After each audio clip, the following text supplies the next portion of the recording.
Büyük ve mehriban Allah Teala'nın adı ve yadı bilen.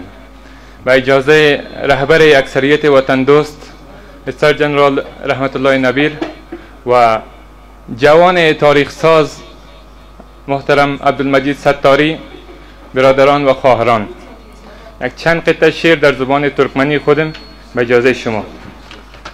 Türkmenim, men senin için şirin canım veririm. Men senin için bu şirin canım veririm. Ey menin kuvancım, canım Türkmenim.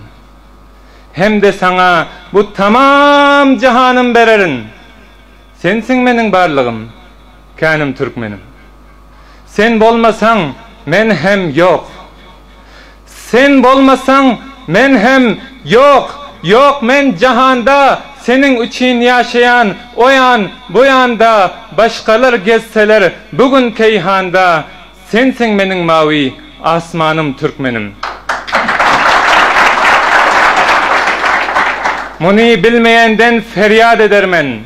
Muni bilmeyenden feryat edermen, bilin deyip dadu bidat edermen, canım verip seni men şad edermen, damarımda yören kanım Türkmenim. Sen için bu dile men yaşadarın. Sen için bu dile men yaşadarın, seni el misaka men daşadarın, dostlara dost, düşmana kaş ederin.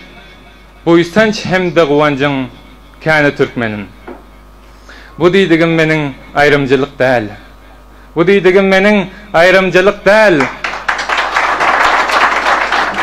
Bu deydigim menin ayrımcılık değil. İnsan bile bana ayrılık mahal. Başkalar hem bilsin. Başkalar hem bilsin. Vermesin mecal. Ben bolmaktır din imanım Türkmenim. Ben bolmaktır din imanım Türkmenim. Damarımda yören kanım Türkmenim. Hasta hocayı tanıştık.